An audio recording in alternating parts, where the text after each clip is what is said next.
या नाश्ता करायला. आज आपल्या किचनमध्ये होते 25 लोकांसाठी मिसळची आणि भुर्जी पावची ऑर्डर. तर रात्री 8 वाजता मला अननोन नंबरवरनं फोन आला आणि मला अंदाज आलाच की हा ऑर्डर्सचाच फोन असणार आणि तेच झालं. तर त्यांनी सांगितलं आपल्याला 25 लोकांसाठी मिसळ हवी आहे आणि भुर्जी पाव हवा आहे.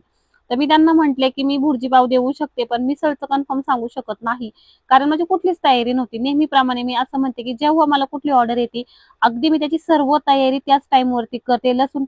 आलं लसणाची पेस्ट बनवण्यापासून.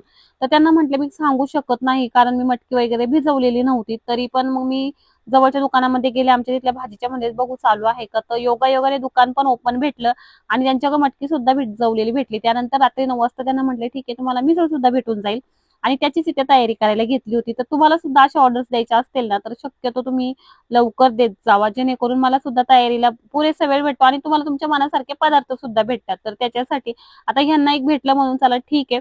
तर इथे सकाळी लवकर उठले, 9 वाजता नाश्ता द्यायचा होता आणि इंस्टाग्राम थ्रू ही ऑर्डर आलेली होती. पुण्याची लोक होती आणि त्याच्यावरती ज्या मॅडमनी कॉन्टॅक्ट केलं होतं, म्हणजे ज्या ताई होत्या, तर त्यांचं असं म्हणणं होतं की तुम्ही स्वतः याल का. तर तुम्ही पाहू शकता मी सगळं किती छान अशी तरी आली होती की आम्हाला तुम्हाला भेटायचंय म्हणून तुमच्या व्हिडिओ आम्ही बघतो. तर म्हटलं चला तसंही मला दिवसभराचं काही जास्त ऑर्डर्स नव्हत्या, ज्या होत्या त्या संध्याकाळच्या टाइमला होत्या.